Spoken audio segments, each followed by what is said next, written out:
روز بخیر بینندگان عزیز، سرخط رویداد توست منظوری شما. امروز 21 دکبر درباره آن خبر میدیم که امام علی رحمان گفت از سال آینده معاش و نفقه بالا میرود.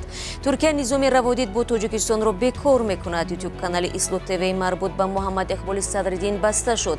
در دوم سال جاری 175,000 نفر مهاجران تاجیک به وطن برگشتند. حرکت اتوبوسات در خوجند بعد چند روز تنفس دوباره برقرار گردیده است. موضوع دیگر نیز داریم. رئیس جمهوری تاجیکستان روز 21 دکبر در پیام سالانه خود به پارلمان از افزایش حجم معاش کارمندان ساحه گوناگون خبر داد. امام علی رحمان از جمله گفت که از ماه ایول سال آینده معاش کارمندان بخش معارف، حفظ اجتماعی و بودجوی، استیپندیای دانشجویان 20% و حجم نفقه معیوبان 50% بالا برده می شود. جناب رحمان همچنین پیشنهاد کرد که از ینوار سال آینده مزد معینت نظامیان تاجیک 25% و دیگر کارمندان مقامات حفظی حقوق 20% زیاد شود. رئیس جمهوری تاجیکستان در پیام سالانه خود به پارلمان راجع به مسائل اجتماعی، اقتصادی، نقلیات، بهداشت، انرژی و بخش سرمایه گذاری و صاحبکاری صحبت کرد. مقامات سودی باید وظیفه‌های خدمتیشان را با مسئولیت بلندی کسب اجرا کرده، بررسی سریوقتی، همه جانبه، پرره و خالصانه پرونده‌های سودی را برآمده، قرارهای قانونی و اساسناک قبول نمایند و به این وسیله حفظ حقوق و آزادی‌های انسان و شهروند، منفعت‌های دولت و تشکیلات و مؤسسات را تأمین سازند. امام علی رحمان از جمله میگوید در سالهای استقلال 75% تمام سیستم انرژی کشور بازسازی و حدود 287 نیروگاه‌های خرد و بزرگ بنیاد شد. صحبت رئیس جمهور از رشد ساحه انرژی در حالی است که این شب و روز در برخی مناطق کشور قطع نیروی برق ادامه داشته. مقامات دلیل آن را کارهای تکنیکی و پروفیلاکتیکی میگویند. صفحه یوتیوبی ایسلو تیوی کانال مربوط به محمد اقبال صدرالدین یکی از فعالان مخالفین تاجیک دیروز بسته شده است. در این کانال که بیش از 150,000 ابونچی داشت، مطلب‌های تند و بی‌پرده و زید و نقیض علیه منصبداران تاجیک نشر می‌شد. محمد اقبال صدرالدین دیروز در یک نواری ویدیویی ادعا کرد که صفحه شبکه ایسلو تیوی در پی شکایت‌های مقامات امنیتی تاجیکستان مسدود شده است. دیروز 20 دکبر سال 2021 یک باره ساعت 11:15 شبکه آوازه‌داری ایسلو تیوی غیب زد و وقتی سبب و علت آن را جویا شدیم در یک ویدیوملین یا یک سابشنی آمده است که گویا ما در آن از درشت گفتاری یا اینکه مقررات را خراب نموده باشند، در حالی که اصلا چنین نیست. تا امروز ما تمام آنچه که از یوتیوب برای ما آمده است و طبق مقررات آن عمل نمودیم. این فعال مخالفان در اروپا به سر میبرد و پیشتر مسئول سامانه وسطیت بود و 4 سال اخیر مدیر سامانه اصلاح است و بیشتر درباره کمبودی‌های منصبداران تاجیک و اعضای خانواده‌شان و مشکل ساکنان مطلب نشر میکند. مقامات تاجیک در آغاز او را به قلابی به مقدار بزرگ متهم کرده بودند. داستانی کلمای ایول امسال در خبرنامه‌اش نوشت او با گناه افراطگرایی در کوفت و کوب میباشد، چیزی که محمد اقبال صدرالدین تصمیم سیاسی و حاصل تنقیدهایش از منصبداران می‌داند. وزارت مهنت و موجودات تاجیکستان میگوید در 11 ماه سال جاری 175,000 تاجیکان توسط خط‌سیرهای چارتری و منتظم به وطن برگشتند. از این میان بیش از 132,000 نفر آنها از روسیه آمدند.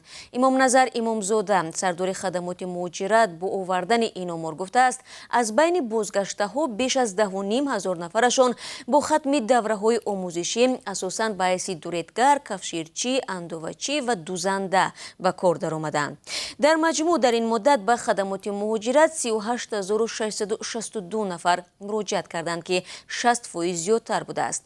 به گفته این مسئول وزارت بنابر پیشروی کووید 19 و بسته بودن مرزها اکثر کارخانه‌ها نتوانستند با اقتدار پره فعالیت کنند. مقامدار تاجیک افزوده است روسیه همانا از کشوری سرطلبترین دارای جای کار برای شهروندان خارجی باقی میماند. تا 90% مهاجران تاجیک به فدراسیون روسیه و 10% باقی مانده برای کار به قزاقستان و دیگر کشورها می روند. туркия аз моҳи оянда маҳдудиятҳои раводид ва ё виза барои шаҳрвандони тоҷикистонро бекор мекунад. Дар ин бора Мустафо Варанг, вазири саноат ва фановарии Туркия, ҳафтаи гузашта дар ҳамоиши доираҳои тиҷоратии ду кишвар баён доштааст. Вазири Туркия умедвор аст ки бо аз байн бурдани низоми виза миёни Тоҷикистону Туркия ҳаҷми муомилоти молии ду кишвар ба $1 миллиард афзоиш хоҳад ёфт. Вай афзуд ҳаҷми гардиши мол дар 10 моҳи соли ҷорӣ $326 миллион ташкил додааст. Тибқи иттилои Вазорати корҳои хориҷии Тоҷикистон, дар ҳоли ҳозир шаҳрвандони ин кишвар бо шиносномаи миллӣ метавонанд дар Туркия то 30 рӯз, бо шиносномаи расмӣ то 60 рӯз ва бо шиносномаи дипломатӣ то 90 рӯз бидуни виза ҳузур дошта бошанд. 20 декабр шӯрои мудирони иҷроияи сандуқи байналмилалии пул мувофиқат кард ки таъхири бозгардони қарзҳои 25 кишвари камдаромади олам ва аз ҷумла Тоҷикистон барои 3 моҳи дигар, яъне то 13 апрели соли 2022 тамдид ёбад. Дар изороте ки шӯрои мудирон нашр намуд, гуфта мешавад ки маблағи умумии ин барнома ба $115 миллион баробар буда, ин таъхири бозгардони қарзҳо бори панҷум тасдиқ шуд. Дар робита бо пандемияи COVID-19 дар моҳи апрели соли 2020 сандуқи байналмилалии пул ба кишварҳои камдаромад $964 миллион қарз тақдим карда буд.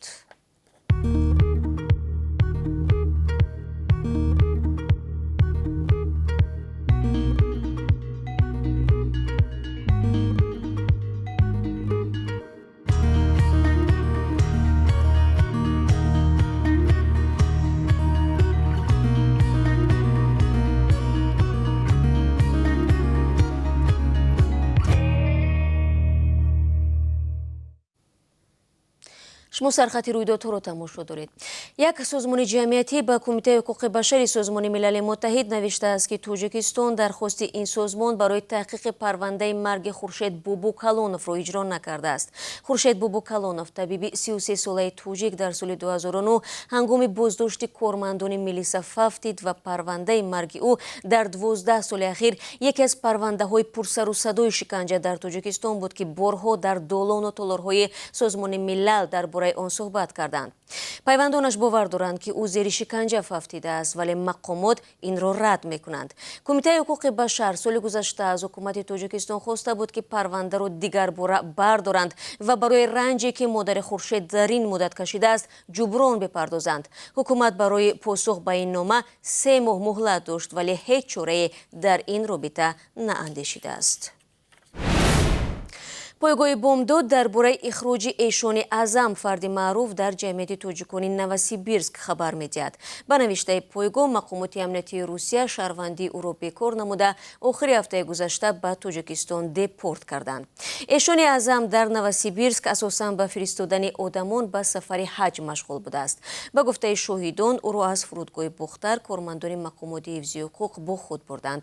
Маълум нест ки ӯ боздошт шудааст ва ё фақат бозпурсӣ мешавад. Муҷрони муқими Новосибирск мегӯянд, дар ин авохир ҳолатҳои бекор кардани шаҳрвандии зодагони Тоҷикистон ва ба ватан фиристодани онҳо зиёд шудааст.